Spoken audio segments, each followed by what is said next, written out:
게 내부파입니다. 사실은 우리나라에서는 내부파를 연구하는 사람들은 없습니다. 이 김구 교수님은 지금은 정년퇴직하고 제가 듣기로는 뭐 포항공대 초빙 교수로 가셨다가 그것도 아마 정년퇴직하시고 지금은 아무것도 안 하시는데 그 내부파에 관한 연구는 MIT 쪽에서 좀 많이 합니다. 이 김구 교수님도 학위는 MIT 쪽에서 해양 쪽으로 하셨기 때문에 그쪽에서 관심이 있고 우리나라에 더 사실은 동해안 저거는 뭐 국방에서 관심이 있는 거죠. 잠수함 부대를 운영을 하려고 그러면 굉장히 관심이 많습니다. 그래서 역시 미국과 러시아 쪽에서 관심을 많이 갖고 공부하는 토픽 중에 하나인데 제가 원래 박사학위 논문을 이 인터널 웨이브를 하기로 했었다가 갑자기 지진헬로 바꾼 건데 토목 쪽에서도 최근에는 많이 관심을 갖고 시작을 했습니다. 다만 우리가 관심을 갖는 거는 저는 국방보다는 그 환경적인 측면이 더 강합니다. 마지막으로 다는 안 하지만 조석에 대해서 전반적으로 한번 제가 설명을 좀 하는 시간을 갖겠습니다. 이 내용은 되게 많습니다. 그렇지만 우리가 야 이거 강의 노트에 이거 있지요? 여기 뭐 여러분들도 조석 관심은 없지만 세월호는 관심이 있었다 이거. 본의 아니게 하도 매스컴하고 신문지상에서 떠들어대니까 세월호에 관한 관심이 있어요. 근데 세월호가 이제 바닷속에다 가라앉았는데 거기서 시체를 9구를 아직 못 찾았다. 그런 시체를 못 찾으면 법적인 용어로는 행방불명이 됩니다. 행방불명. 그러니까 실종이다, 실종. 그래서 제가 알고 있는 범위 내에서는 예를 들어서 그런 사람들이 사망보험에 들었어도 보험회사에서 돈 안 준다. 시체를 못 찾아요. 그래서 예전에는 그런 거에 대한 법적인 문제가 많이 대두됐었는데 모르겠습니다. 지금 세월호를 끄집어 올린다고 그러니까 저는 개인적으로 그거는 돈이 너무 많이 들어가는 일이 아닌가 그렇게 생각은 되지만 끌어올린다고 그러는데 바닷속에다가 이렇게 뭔가 물체가 떨어지면 그 떨어진 자리엔 절대로 그 자리에 있지는 않습니다. 그 이유가 이제 여러 가지가 있지만 가장 큰 이유는 이 조석 때문에 그렇더라고요. 조석도 파도입니다. 일종의 파도. 굉장히 긴, 주기가 긴 12시간 우리나라에 오는 건 대개 25분 정도 그 정도 되는 주기를 갖는 파도다. 여러분들 제가 우리 미소 진폭파 하면서 그랬죠. 이렇게 잔잔한 파도에 잔잔한 바다에 해수면에 이렇게 파도가 들어오면 이 파도에 의해서 이 밑에 물들이 움직인다. 그래서 그런 물에 움직이는 그 물을 우리가 움직임을 wave induced current라고 합니다. wave induced current. 그러니까 파도에 의한 흐름, 어떻게 파도가 유발한 흐름 이런 말인데 조석도 이게 길긴 하지만 굉장히 롱 웨이브이긴 하지만 역시 파도의 일종이기 때문에 얘도 밑에 물의 움직임을 일으킨다. 그래서 그런 거를 우리가 타이덜 커런트라고 타이덜 커런트. 그래서 우리말로는 조류라고 그러죠. 조류. 조석은 파도고 조류라 하면 조석에 의해서 물이 움직이는 그 흐름 자체를 나타내는 겁니다. 이 조류가 굉장히 빠른 지역이 지형적으로 생겨요. 여러분들 그 명량인가 그 이수신 장군 그 영화 있습니다. 거기서도 조류가 빠른 데가 나타난다. 그 우리나라 남해안에 이런 지역이 몇 군데 있습니다. 그래서 예를 들어서 울돌목 같은데 거기는 그래서 현대건설이 해양수산부에서 과제를 받아가지고 거기다 조류발전소도 시험적으로 운영하고 있고 그렇습니다. 그래서 이런 것들 때문에 조석에 관해서는 좀 공부를 할 필요가 있는데 대개 학부 과정에서는 잘 안 하고 대학원 과정에서 합니다. 근데 제가 이제 박사를 했던 코넬 대학교에는 제 지도 교수만 해안공학을 하셨어요. 물론 저 기계공학과나 응용 수학과 이런 데에서도 다르게 하는 분들이 있었지만 토목공학에서는 그분인데 지금은 한 명 더 생기고 물론 이제 제 지도교수는 싱가포르 국립대학 부총장으로 옮겨가면서 강의는 안 하지만 거기 지금 젊은 교수가 하나 기계공학과 출신의 교수가 하나 와가지고 해안공학을 하는데 그 조석을 이렇게 특별히 제가 강의를 들었던 경력은 없습니다. 그래서 이제 조석은 별도로 하는데 대개 토목공학에서는 안 하고 해양학과에서 많이 합니다. 그 지금은 정년하셨지만 우리나라 조석은 저 성균관대학교의 최병호 교수님이라고 계셨습니다. 그분은 미국에서 석사, 영국에서 박사를 했는데 조석을 했어요. 그래서 우리나라 조석 체계를 많이 가다듬어 놓으신 분입니다. 이 강의 자료는 제가 여기저기서 조석에 관련된 거를 좀 취합을 해서 여러분들 보여드리려고 한 겁니다. 그러니까 이런 것도 있더라 이렇게만 알아놓으세요. 그 특히 이제 항만공사하고 관련지어서는 조류의 흐름을 잘 파악을 해야지 됩니다. 그 예를 들어서 지난번에 현대건설이 그 수상하다야 걔 옆에 있으면 기침한 게 여기까지 튀어서 나오고 내가 일요일날 오후에 싱가포르 가야지 되는데 들어오지 마세요 또 그러는 거 아닌지 모르겠어요. 그래서 페이슨 같은 거 놓을 때도 이 조류의 흐름 같은 걸 파악을 해서 놔야지 됩니다. 그 의사가 어디 아파트 재개발하는 회의에 갔었다고 그러잖아요. 1,500명이 모인 자리에. 그 재개발하는 데 갔었냐? 저도 평생 소원 중에 하나가 새 아파트에 살아보는 게 평생 소원입니다. 나 아직 새 아파트 한 번도 못 살아보고. 예전에는 이렇게 응모하는 거 했는데 한 3번 했는데 다 떨어져가지고 다 해약해버렸습니다. 화가 나서. 그래서 둔천동 알아요? 둔천동 거기 재개발을 하는 데를 하나 사고 이제 우리 아파트 팔고 글로 가려고 그러는데 우리 아파트가 안 팔려서 지금 못 가고 있는데 거기 재개발하는 거에 제가 회의를 한번 갔어요. 장충체육관에. 와 정말 살벌하게 싸우더라고. 무서워서 못 가겠어. 무서워서. 서로 막 고소하고 막 난리쳐서. 그 의사가 그런 데 갔었다는 거 아니에요. 사람들이 엄청 많이 모였으니까 거기서 신체적 접촉도 있었고 그 의사가 스스로 그 정도는 파악을 해야지 되는데 잘 못한 거죠. 제가 뭐 여기서는 좀 중요하지 않은 거는 빼겠습니다. 조석의 주기 1일 2회조. 1일 2회조는 지역마다 조금씩 달라서 1일 4번 오는 데도 있어요. 2회조도 있고 1일 6회조도 있고 지역마다 다른데 우리 석사과정 학생이 오늘 세인트 존스에 갔습니다. 오늘 간 게 아니지. 그 자식 간 지가 벌써 일주일 다 돼가나. 올 때 됐구나. 지난주 일요일 날 세인트 존스 카나다 저쪽 대서양 연안에 뉴펀드랜드 주의 세인트 존스의 컨퍼런스 갔는데 영어 잘하니까 제가 보내놨어요. 건국대학교 나온 친구인데 영어를 잘해서 논문 발표하고 오라고. 근데 거기가 이 조석 간만회차가 아주 유명한 동네입니다. 거기서 학회를 해요. 근데 하여간 그 12시간 25분 정도 우리나라는 지금 인천 기준으로 이렇게 하는데 1일 약 50분씩 늦어지며 이거는 그래서 달력으로 그러니까 음력으로 하는 게 어떨 때는 편한데 그런 게 있습니다. 뭐 조석은 이렇게 1일 2회조다 우리나라는. 조석의 원인 뭐 그런 건 말로 써놓으면 되니까 제가 안 하겠습니다. 조석의 관측관에서는 지난번에 한번 제가 설명을 했는데 여기서 한번 보시죠. 이 그림을. 예전에는 여기 이제 게이지를 이 항만 내부에다가 이렇게 넣어놨어요. 그러면 이 사람들이 배가 왔다 갔다 하면서 줄도 끊어먹기도 하고 이거 훔쳐가요. 이게 굉장히 고가 장비입니다.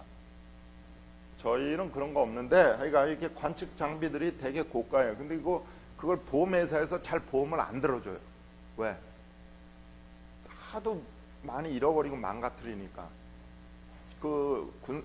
전북대학에 황규남 교수라고 79학번이 있는데, 그 친구는 이런 게이지가 있는데 그런 거 하나에 대개 1,000만 원에서 2,000만 원짜리 들을 있어요. 이제 과제를 하면서 산 거죠. 자기 돈으로 사겠습니까? 월급도 적은데. 근데 이런 데다 넣어놓으면 어민들이 그거 집어가기도 하고 모르고 그냥 어선들이 왔다 갔다 하면서 줄 끊어 먹으면 얘가 손실돼요. 그래서 보험 안 들어주고 그래요. 그래서 어떤 것들을 생각했냐 그러면 여기다가 이렇게 우물통을 하나 이렇게 뚫어요. 우물을 파. 그런 다음에 여기를 이렇게 터널식으로, 물론 큰 터널은 아니죠. 이렇게 뚫어요. 이건 뚫는 건 뭐 이렇게 어렵지는 않습니다. 토목공학 기술로서는. 그래서 어차피 여기하고 여기를 이렇게 관통해 놓으면은 정수면이니까, 그러니까 대기압이 작용한다니까 높이는 똑같다. 그래서 여기다가 이걸 넣어 놓습니다. 단, 이거를 이 자료로 그냥 쓰면 안 되고요. 그때 제가 잠깐 말씀드렸지만 여기 들어갈 때 여기서 큰 단면에서 작은 단면으로 들어가니까 급 축소에 따른 손실 수도가 생기고요. 그 다음에 관이 기니까 이 관에 대한 관 마찰이 또 생기고요. 관 마찰에 의한 손실이 수도에서. 그 다음에 여기서는 단면이 급 축소된 데다가 다시 급 확대로 커지니까 급 확대에 따른 손실이 있습니다. 그래서 저거를 또 고려를 해줘야죠. 그러니까 이런 거 하나도 굉장히 어려운 토픽입니다. 그래서 우리나라에서는 이런 거를 전문적으로 연구하는 분들은 없어요. 돈이 안 돼. 대학 교수들한테도 연구비가 안 나오죠. 근데 일본은 평생 이런 것만 연구하는 사람들이 있대요. 저도 못 봤지만. 평생 이런 우물통 기초만 연구하는 사람들이, 조석을 연구하는 사람들이 있답니다. 그래서 이렇게 재는 게 대세인데 최근에는 뭐 더 첨단의 장비들이 나와서 더 좋은 장비들로 잴 수도 있습니다. 뭐 조석 관측하는 거 쭉 써놓은.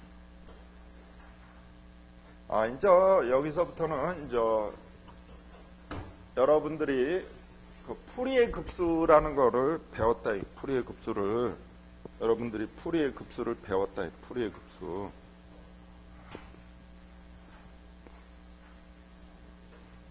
그 풀이의 급수 심심해서 배운 건 아니고요. 써먹으려고 배웠습니다. 써먹으려고. 그래서 그걸 어디다 써먹냐? 조석에서는 이해가 안 가네. 왜 여기 물이 칠해져 있지? 어떤 놈이 개를 데리고 와서 여기다 오줌 넣게 하고 이걸로 닦나?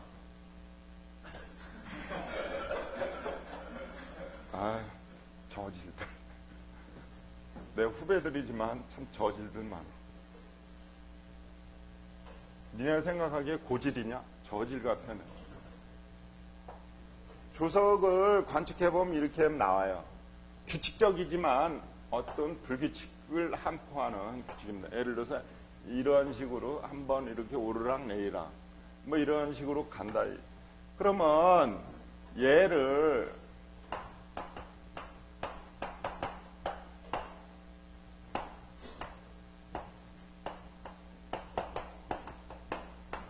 여러분들이 영어 단어에서 decompose라는 말이 있습니다. decompose. compose라는 말의 반대말입니다. compose가 무슨 뜻이야? 작곡하다, 뭐 합성하다 그런 말입니다. decompose는 그거의 반대말입니다. 분해하다 그런 말입니다. 풀이의 decomposition은 이거를 분해를 하는 겁니다.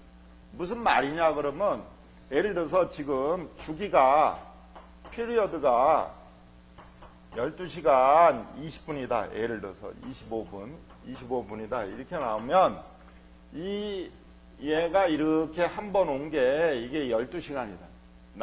이렇게 한 번 되고 다시 이렇게 한 게 또 12시간 25분 이렇게 되는 건데 그러면 요 성분이 12시간 25분짜리 파도가 한 개 이렇게 달랑 온 거냐?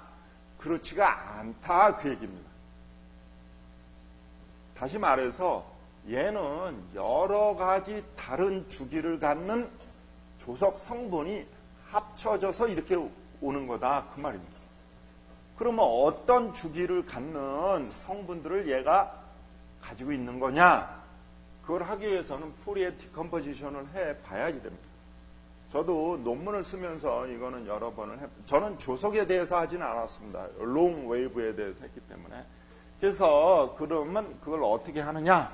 그래서 다 했어요, 이거를. 이미 학자들이 다 했어요.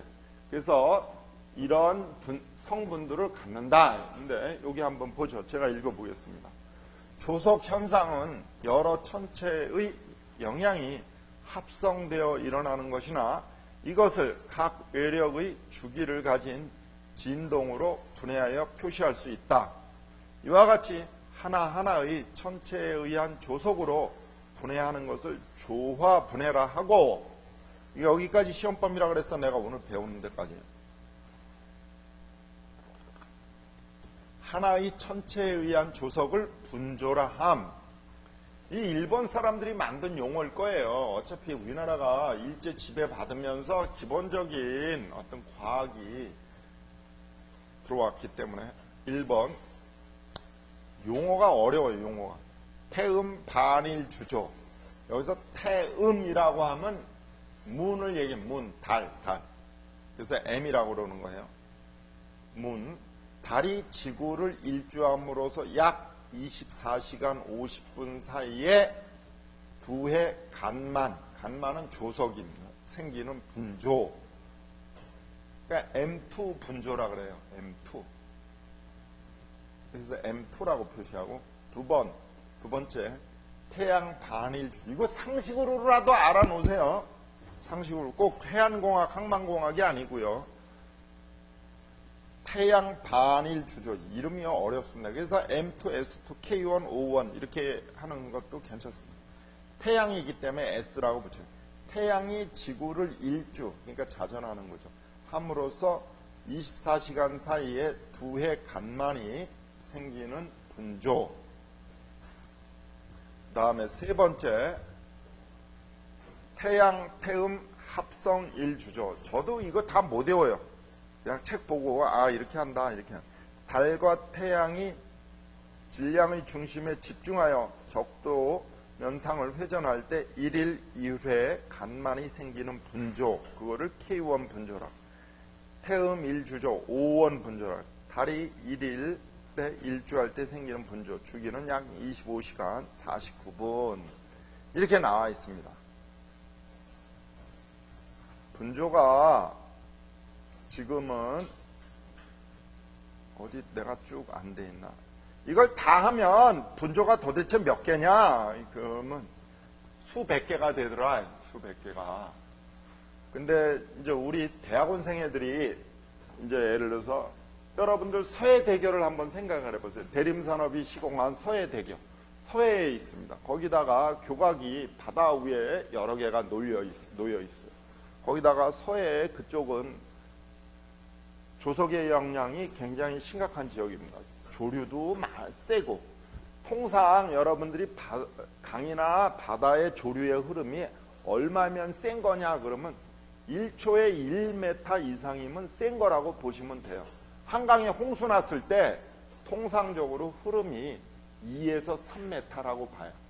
굉장히 빠르게 흐릅니다. 2에서 3m면 엄청 빠른 거예요.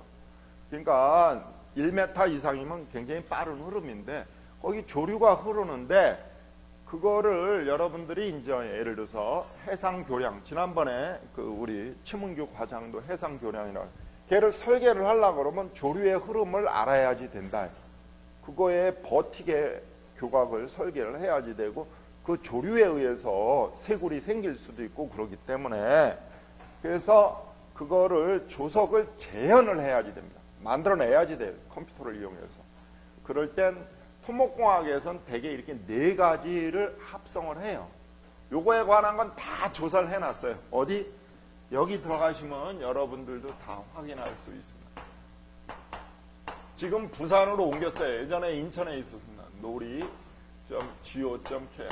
해양수산부 산하에 있는 놀이.com 이게 국립해양조사원이라는 기관입니다. 지금 부산으로 옮겨가 있습니다. 해양조사원이라는 기관에 가면 실시간으로 어떤 특정 지역의 조석에 관련된 자료들이 실시간으로 나타나고 있습니다. 그래서 여기 들어가면 다 자료가 있어요. 그래서 토목공학에서는 우리 대학원생애들이 이거를 예를 들어서 서해대교 그럼 그 지점에 저거를 할 때면 요 4개 분조를 합성을 해요. 근데 제가 어제는 이제 군산에 안 가고 컴퓨터를 이용해서 웹캠으로 박사 논문을 심사를 했는데 지난주엔 제가 한번 갔었습니다. 거기 군산대학 해양건설공학과에 제 동기가 교수로 있는데 그 친구 밑에서 박사 받는 친구가 있어요. 거기는 해양과 관련돼 있습니다. 그래서 걔도 이 조석을 합성을 하는데 걔네는 6개에서 12개 정도를 합성을 합니다. 분조를. 그 토목공학은 이렇게 4개 분조를 합성을 하면 제 경험에 의하면 대개 100이 답이면 95 이상을 맞춰낼 수가 있습니다. 그런데 굉장히 정밀한 예를 들어서 그 케이슨 같은 거를 논다든지 그런 거를 할 때는 이 4개만 합성하면 안 되고요. 6개 이상을 합성을 해야지 됩니다. 그러면 좀 더 현장에 가까운 이 놀이에서 관측하는 거에 가까운 자료를 만들어낼 수가 있다는 겁니다.